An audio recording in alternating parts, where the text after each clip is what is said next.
uko umunsi wa mbere Imana yaremye umucyo n'umwijima.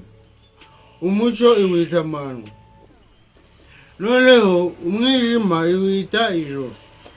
Turakomeje itangiriro igice cya mbere, tugeze ku murongo wa 6. Amen. Ariko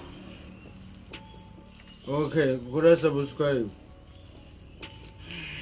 Imana irangije iravuga iti habeho isanzure hagati y'amazi yigabanye amazi n'andi mazi.